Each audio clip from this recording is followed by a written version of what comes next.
जय हिंद सभी को। जैसा लेटेस्ट आप सभी जानते हैं कि अभी लेटेस्ट में एनपीएस के एग्ज़ाम है और ऐसे ही ना जाने बहुत सारे एग्ज़ाम्स आते हैं जिनमें कंप्यूटर की बहुत सारी भूमिका होती है। अभी राजस्थान पुलिस भी है और सीपीसीटी वालों के लिए भी कंप्यूटर इंपॉर्टेंट होता है, ट्रिपल सी वालों के लिए भी कंप्यूटर इंपॉर्टेंट होता है, बाकी सभी नॉलेज रखने वालों के लिए भी कंप्यूटर इंपॉर्टेंट होता है। तो सभी के लिए मोस्ट इंपॉर्टेंट है, बट एनवीएस वालों के लिए तो अभी लेटेस्ट में उनका ही एग्ज़ाम है तो इंपॉर्टेंट और अच्छा खासा इनका वेटेज है, मतलब 40 नंबर के अप्रॉक्स में ये पूरा, मतलब अलग अलग पोस्ट में अलग अलग वेरिएंस है भाई ना, कि एमटीएस में इतने नंबर की आ रही है कंप्यूटर, एलडीसी में इतने नंबर की, अलग अलग कंप्यूटर में आ रहा है। तो आप सभी जानते हैं कि कंप्यूटर की भूमिका कितनी ज़्यादा इंपॉर्टेंट है। बस ये 100 क्वेश्चन आप देख लीजिए और देखिए फिर खुद ब खुद की क्या चीज़ें आपके सामने देखने को मिली। बस 100 क्वेश्चन की रामबाण सीरीज जो है वो आपको बहुत ज़्यादा फायदा करने वाली है।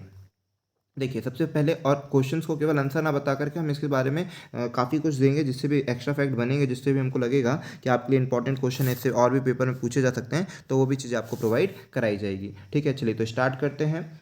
कंप्यूटर में काम करने के लिए सॉफ्टवेयर का प्रयोग किया जाता है, तो उन सॉफ्टवेयर को क्या कहा जाता है? Application software. एक होता है ऑपरेटिंग सॉफ्टवेयर या फिर बोल सकते हैं सिस्टम सॉफ्टवेयर, ठीक है, और एक होता है एप्लीकेशन। एप्लीकेशन क्या होगा? वो सॉफ्टवेयर होंगे जिसमें काम किया जाता है, जैसे क्या जिस पे क्या करेंगे, काम किया जाता है, वो सारे सॉफ्टवेयर क्या करेंगे? Application software. जिस तरह से एमएस ऑफिस में भी आप काम करते हो ना, एमएस ऑफिस 3 भागों में बटा, एमएस वर्ड में, एमएस एक्सेल में, एमएस पावर पॉइंट में, सबका काम बता दिए। इसके मोस्ट इंपॉर्टेंट क्वेश्चन होते हैं ना, इसीलिए हम इसको बार बार बताते हैं। ठीक है, बहुत ज़्यादा जरूरी इसके क्वेश्चन होते हैं। चलिए, तो एम एस ऑफिस किस प्रकार का एप्लीकेशन है? तो आप रखिएगा ऑपरेटिंग एप्लीकेशन रहेगा, ठीक है, वो सब एप्लीकेशंस कहलाते हैं। और एम एस जो ऑफिस होगा वो ऑपरेटिंग एप्लीकेशन कहलाएगा। चलिए, अब आता है नेक्स्ट क्वेश्चन में क्या होगा? प्रोग्राम हेतु विकसित की गई सर्वप्रथम भाषा कौन सी है? सबसे पहली भाषा जो प्रोग्राम के लिए बनाई गई थी वो कौन सी है? फ्रोटॉन है ना, याद रखिए, सबसे पहली जो भाषा होगी वो कौन सी होगी? फ्रोटॉन होगी। तो अच्छी तरह से आपको याद रखना है कि जो प्रोग्राम के लिए पहली भाषा बनी है वो फ्रोटॉन है। फिर इसके बाद क्या बोलता है? सी बेसिक और कोबाल और जावा जैसे भाषा के तो सी प्लस प्लस है ना, सी प्लस प्लस, सी है ना, इस तरह जावा, ठीक है। तो ये सब किस प्रकार की लैंग्वेज है? तो आप सभी जानते हैं कि ये सब क्या है? हाई लेवल लैंग्वेज है ना। जितने भी बच्चे होंगे, जिन लोगों ने पढ़ा होगा कंप्यूटर थोड़ा सा भी, तो इसके बारे में तो जरूर पढ़ा होगा कि ये सब हाई लेवल लैंग्वेज है। चलिए फिर नेक्स्ट पर चलते हैं। कंप्यूटर भाषा फॉर्टेन जो है वो किसके लिए है? हालांकि ये भी क्या है, ये एक प्रकार की क्या चीज़ रहेगी आपकी, इसका क्वेश्चन आया कि नहीं आया अभी तक?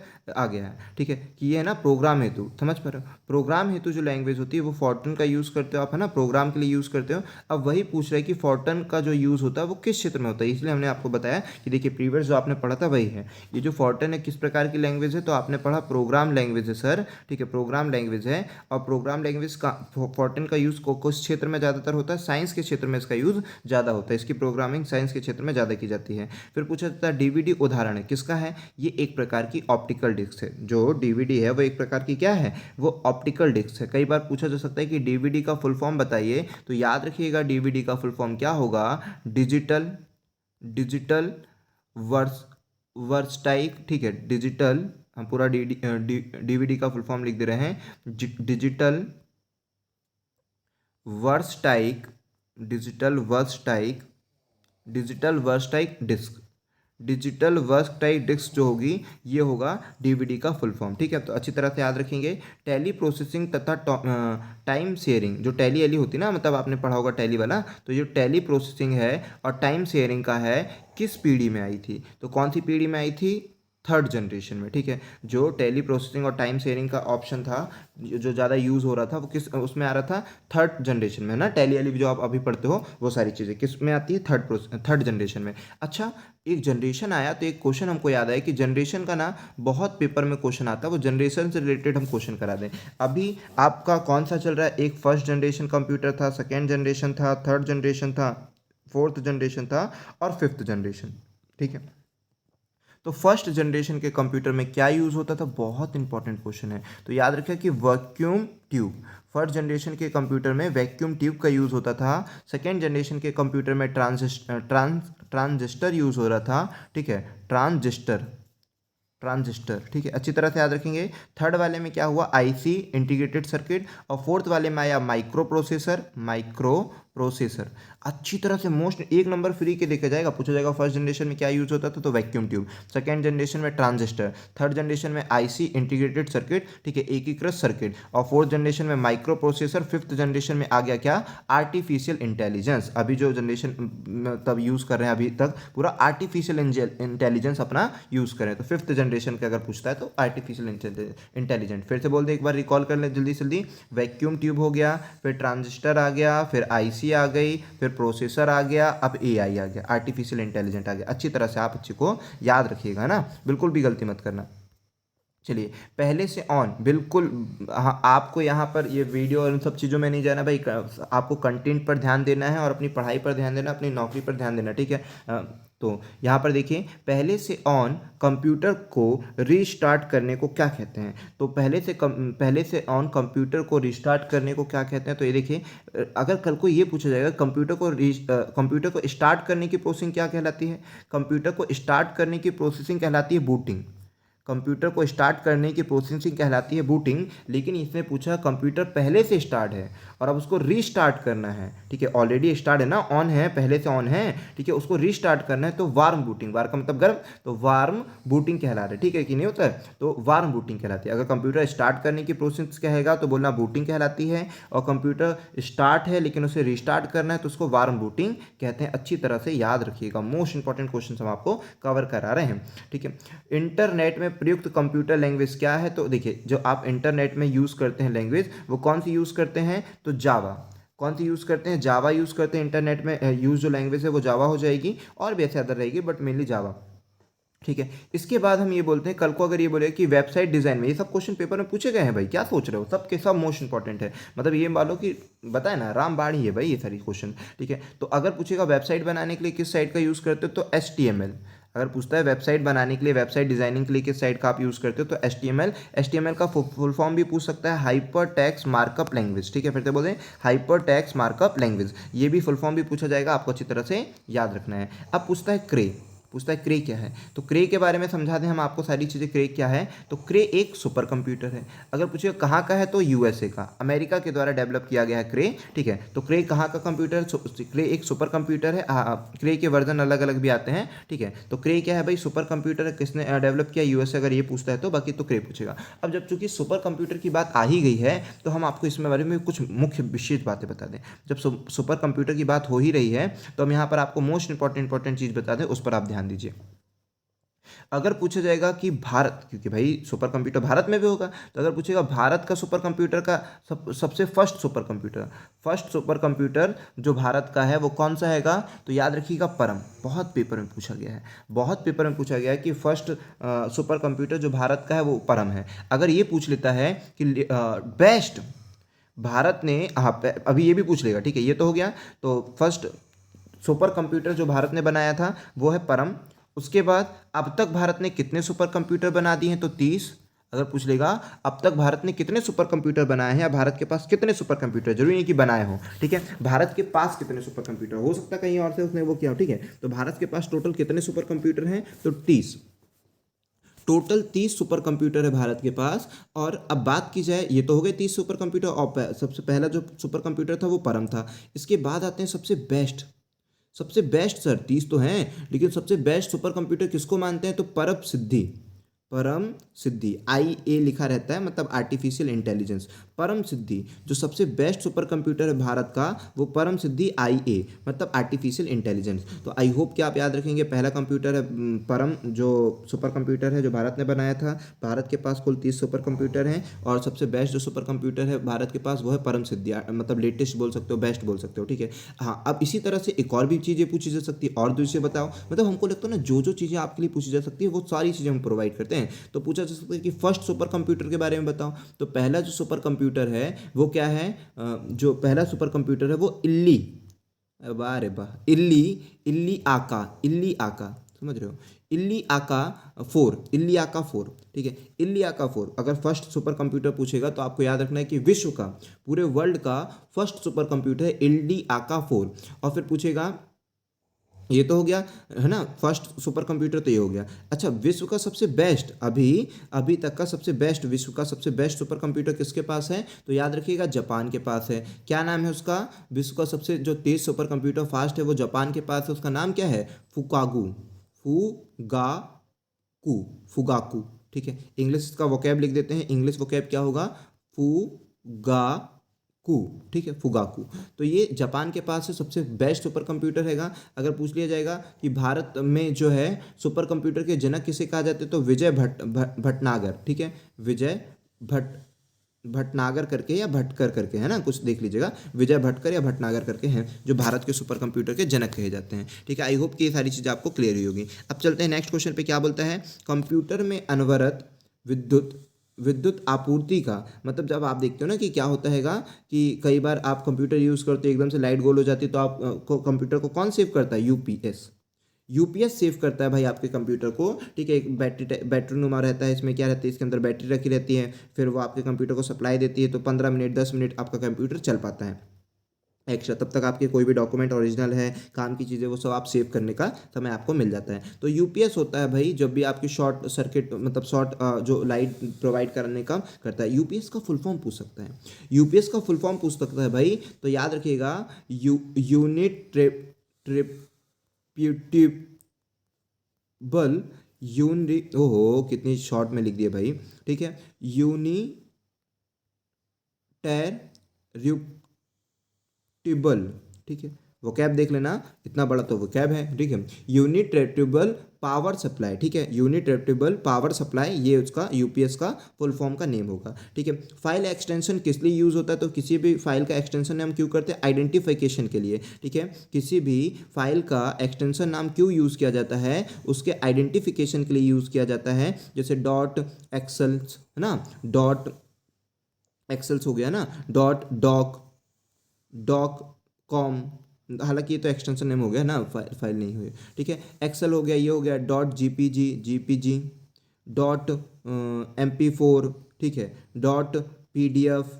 इस तरह की जो भी चीज़ें होती है, ये क्या बताता है? ये बताता है कि उसका आइडेंटिफिकेशन, जो एक्सटेंशन नेम मैंने बता दिया ना क्या होता है, वो आइडेंटिफिकेशन को बताता है। इसके बाद चलते हैं, कीबोर्ड की फंक्शन की कितनी होती है? तो आपको पता है 12, F1 से लेकर F2 F3 F2 पूरे F12 तक रहती है, फंक्शन की होती है। F12 का यूज़ क्या है? आप कमेंट बॉक्स पर जरूर बताइएगा, हमने आपको क्लास पे बताया था। ठीक है, ये चीज़ें आपको क्लियर होनी चाहिए। क्लास में जो हमने 2.5 घंटे की क्लास ली है, जिन लोगों ने नहीं देखा, कंप्यूटर के लिए बहुत इंपॉर्टेंट है। ठीक है, वो सभी जरूर देख लीजिएगा। ठीक है, और अगर आपके डाटा की कोई प्रॉब्लम होती हो तो बता दीजिएगा, यूट्यूब में आप अपलोड करा देंगे वो। ठीक है, कंप्यूटर कितने प्रकार के होते हैं? तो कंप्यूटर 2 प्रकार, देखिए कंप्यूटर के जो प्रकार है ना, वो अलग अलग भांति भांति प्रकार के रहते हैं। कंप्यूटर कितने प्रकार के होते हैं? तो कंप्यूटर के जो प्रकार होते हैं वो अलग अलग भांति भांति प्रकार के, मतलब 21 क्राइटेरिया की बात कर रहे हो। जैसे आपको पता है कि त्रिभुज के भी अलग अलग प्रकार होते हैं, कि भुजा के आधार पर बात कर रहे हो सर, कि कोण के आधार पर बात कर रहे हो?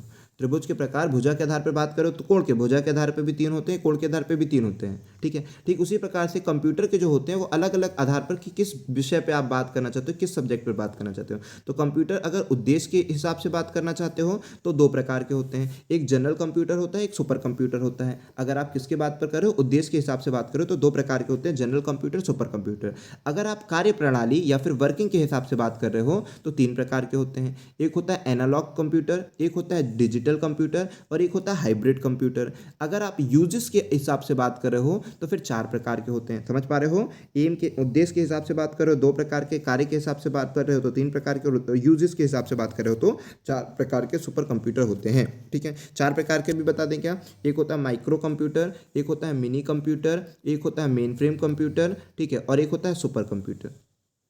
ठीक है, तो ये सारी चीज़ आपको क्लियर होना चाहिए किस तरह की रहेगा। तो यहाँ पर जो रहा तो उद्देश्य के हिसाब से बोला होगा, तभी इसने 2 प्रकार का आंसर दे रहा है आंसर। ठीक है, तो यहाँ पर सारी चीज़ें आपको क्लियर होनी चाहिए, जो भी पूछेगा सब बनना चाहिए। माइक्रो, ओ देखिए देखिए, हमने कहा था ना, हमने कहा था आपको कि 100 क्वेश्चन की सीरीज मोस्ट इंपॉर्टेंट, और जनरेशन वाले क्वेश्चन भी बताया था। तो फिर देखिए वही पूछ लिया कि माइक्रो प्रोसेसर, दोनों पूछ सकता है, डायरेक्ट इस 4th सीरीज का भी पूछ सकता है कि बताइए चतुर्थ चतुर्थ जो रहेगी चौथी जनरेशन में कौन से प्रकार क्या यूज़ करते रहे कंप्यूटर में, ये भी पूछ सकता है, तो आपको याद रखना माइक्रो प्रोसेसर। या कल को पूछ सकता है कि आईसी किस में यूज़ करते, तो आपको याद रखना थर्ड जनरेशन। चलो फिर से रिकॉल कर लें कि सर फर्स्ट जनरेशन में क्या यूज़ होता है। ये पीडीएफ भी बड़ा परेशान कर रहा है भाई, ठीक है। चलो अब रात को समय दिख रहा है साइड में, कहीं समय दिख रहा है तो वो भी कमेंट जरूर कर देना कि सर कितने बजे आपने वीडियो बनाए थे। ये रात का समय है, समझ रहे हो, इतने बजे हम आपके लिए वीडियो बना रहे हैं क्योंकि आपका बेस्ट प्रदर्शन जाए, ठीक है। तो माइक्रो प्रोसेसर किस पीढ़ी का कंप्यूटर है, फोर्थ जनरेशन का कंप्यूटर है। तो यहाँ पर देखिए पहले बताइए पहले जनरेशन में क्या हुआ था यूज़, तो पहले वाले में हुआ था सर वैक्यूम ट्यूब, दूसरे वाले में क्या हुआ था ट्रांजिस्टर, ठीक है, तीसरे वाले में इंटीग्रेटेड सर्किट, फोर्थ वाले में माइक्रो प्रोसेसर, ठीक है, फिफ्थ वाले में आर्टिफिशियल इंटेलिजेंस। फिर से बोल दें, फर्स्ट वाले में सर वैक्यूम ट्यूब हुआ था, दूसरे वाले में ट्रांजिस्टर हुआ था, तीसरे वाले में इंटीग्रेटेड सर्किट हुआ था, चौथे वाले में माइक्रो प्रोसेसर हुआ था और फिफ्थ वाले में आर्टिफिशियल इंटेलिजेंस। तो ये पूरी चीज़ें क्लियर होनी चाहिए। कंप्यूटर से पढ़े जाने वाले अलग अलग लंबाई चौड़ाई के लाइनों वाले कोड को क्या कहते हैं, तो आप सभी जानते हैं कि बार कोड है ना। QR स्कैनर होता है, QR स्कैनर ऐसे चौड़े चौड़े चौड़े चौड़े चौड़े में रहता है QR स्कैनर। सब शॉप में जाते तो वहाँ पर QR स्कैनर लगे होते हैं, ठीक है, तो वो होता है। बार कोड क्या होता है, कभी आप कैंटीन में गए तो वहाँ पर भी बार कोड का यूज़ करते हैं, कभी आपके घर डिलीवरी आती होगी तो उसमें बार कोड इस तरह से बना रहता है, तो ये बार कोड कहलाता है, ठीक है। एक होता है बार कोड और एक होता है QR है ना, QR कोड बोल सकते हैं, QR स्कैनर बोल सकते हैं, ठीक है। तो यहाँ पर क्या बोल रहेगा कि लंबाई चौड़ाई की लाइनें जो होती है ऐसी होती है लाइनें, तो इनको क्या कहते हैं, इनको बार कोड कहते हैं, ठीक है। अच्छी तरह से याद रखिएगा। मॉड्यूलेटर डीमॉड्यूलेटर, तो मॉडेम का फुल फॉर्म ही है मॉड्यूलेटर एंड डीमॉड्यूलेटर। कल को ये भी पूछा जा सकता है कि मॉडेम का फुल फॉर्म क्या है, तो मॉडेम का फुल फॉर्म है मॉड्यूलेटर एंड डीमॉड्यूलेटर, मतलब एंड नहीं लगाना है भाई, मॉड्यूलेटर डीमॉड्यूलेटर बस बोलना है। थोड़ा तेज तेज तो नहीं बोले, बता देना अगली बार फिर थोड़ा सा स्लो बोलेंगे अगर तेज बोल रहे हैं तो, क्योंकि हमारी हैबिट रहती है कि आपके पास बेस्ट से बेस्ट मटेरियल जल्दी से जल्दी पहुंचाया जा सके, ठीक है। एक्सेल वर्कबुक का संग्रह, हमने एक्सेल के बारे में बहुत सारी चीज़ें बताए थे। एक्सेल वर्कबुक का संग्रह क्या कहलाता है, वर्कशीट। एक्सेल वर्कबुक का संग्रह कहलाता है वर्कशीट, ठीक है, अच्छी तरह से याद रखिएगा। ऑरिकल क्या है, ऑरिकल एक डेटा बेस सॉफ्टवेयर है। ऑरिकल क्या है, तो ऑरिकल एक डेटा बेस सॉफ्टवेयर है जहाँ पर डेटा का कलेक्शन किया जाएगा, सारी चीज़ें की जाएगी। ऑरिकल क्या है, डेटा बेस सॉफ्टवेयर है।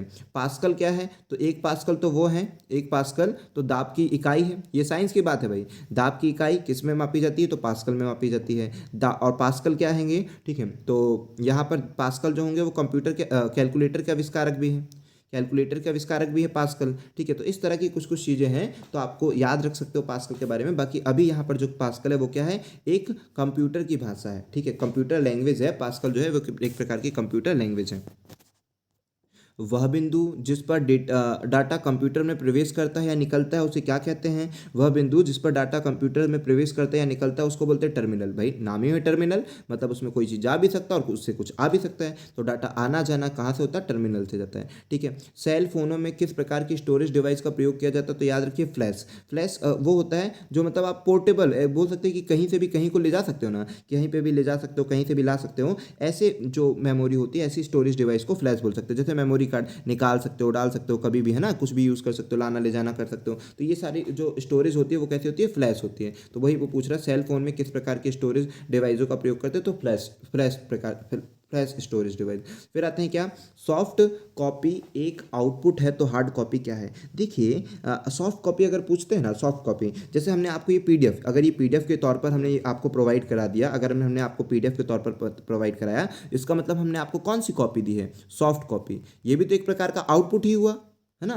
लेकिन जब हमने आपको पीडीएफ दिया है तो ये आपकी सॉफ्ट कॉपी है। हमने आपको किसी का स्क्रीनशॉट दिया तो वो आपको सॉफ्ट कॉपी दिया है। लेकिन अगर इसी का आप जाकर प्रिंटर से इसको प्रिंट निकाल लेते हैं पेज पर, तो वो कहलाती है हार्ड कॉपी, ठीक है। तो ये सब आप लोग थोड़ा जानते भी होंगे कि क्या होता है सॉफ्ट कॉपी, हार्ड कॉपी। तो बस वही है कि सॉफ्ट कॉपी एक आउटपुट है, क्योंकि भाई जो ये आपको अगर देते हैं पीडीएफ देते हैं, आपको कुछ भी हम स्कैन करके देते हैं, तो वो क्या दे रहे हैं, एक प्रकार की हमने आपको प्रोवाइड तो किया ना, आपको कुछ ना कुछ कॉपी प्रोवाइड की, तो वो सॉफ्ट कॉपी थी, ठीक है। वो भी एक प्रकार का आउटपुट ही है, ठीक है, वो भी एक प्रकार का आउटपुट है सॉफ्ट कॉपी। आप उसका यूज़ करके पढ़ाई वढ़ाई करें, सब चीज़ें। लेकिन अगर हार्ड कॉपी कहना है तो फिर क्या कहेंगे, अगर प्रिंट से आउटपुट निकाल लोगे तो उसको हार्ड कॉपी, जो भी पीडीएफ आपको दी है उसको अगर प्रिंट से निकाल लोगे तो वो आउटपुट कहलाएगा, मतलब कि वो हार्ड कॉपी कहलाएगी। ठीक है, समझ जाइए ना। सॉफ्ट कॉपी किसको कहेंगे, जो भी पीडीएफ या पीडीएफ के फॉर्म पर आपको मिल रहा है वो सॉफ्ट कॉपी है। हार्ड कॉपी क्या होगा, जो प्रिंट आउट निकलवा कर ले आएंगे वो आपकी हार्ड कॉपी हो जाएगा। ठीक है, चलो आई होप कि अच्छी तरह से आ जाएगा। ईडीपी क्या है, ईडीपी क्या है, इलेक्ट्रॉनिक डेटा प्रोसेसिंग। अच्छी तरह से याद रखिएगा, ईडीपी का full form electronic data processing. ठीक है, अच्छी तरह से याद रखना। अभी तो 1 बाय 1 आपको सीरीज मिलती जाएगी, डोंट वरी। हाँ भाई, इस चैनल को लाइक जरूर कर दीजिए, अगर आप चैनल पर नए हैं तो चैनल को सब्सक्राइब कर लीजिए। ठीक है, वीडियो को लाइक करिए, अगर आपको वीडियो पसंद आती है तो लाइक करिए, अपने दोस्तों तक शेयर जरूर करिए। मतलब अब आपके लिए इतनी मेहनत करते हो तो इतना तो करना चाहिए, लाइक करिए, है ना। अगर आपको वीडियो पसंद आती है चैनल को सब्सक्राइब करिए यदि आप नए हैं, और अपने दोस्तों तक शेयर भी जरूर करिए। ठीक है, तो यहाँ देखिए कि वे वर्ड्स जिन्हें, वे वर्ड्स यहाँ पर, है ना, क्या होना चाहिए, वे वर्ड्स। ठीक है, वे वर्ड्स जिन्हें प्रोग्रामिंग लैंग्वेज में ने अपने स्वयं के उपयोग के लिए अलग रखा है। अलग रखा इन द सेंस, अपन जैसे जानवर बोलते हैं, अपन ने शब्द बनाए हैं ना भाई, अपन ने जानवर शब्द बनाया, जानवर का मतलब हो जाएगा जितने जानवर है वो। हमने बनाया है क्या, भोजन, भोजन शब्द बनाया, भोजन में अलग अलग, भोजन में तो एक है भोजन में, लेकिन अलग अलग नाम दे दिए, चावल दाल ये वो, तो ये सब क्या है, ये सब आप एक अलग अलग वर्ड्स जनरेट करो। ठीक इसी प्रकार से प्रोग्रामिंग लैंग्वेज में अगर अलग अलग वर्ड किसी चीज़ के लिए उन लोग यूज़ करते हैं तो उसको बोल देते हैं वो रिजर्व वर्ड्स। ठीक है, क्या बोलते हैं, रिजर्व वर्ड्स बोलते हैं। ठीक है, रिजर्व वर्ड होना चाहिए, रिजर्व वर्ड्स होना चाहिए, रिजर्व वर्ड्स कि भाई रिजर्व करके रखें ऑलरेडी। ठीक है, अब आते हैं क्या, परस्पर संबंधित रिकॉर्ड।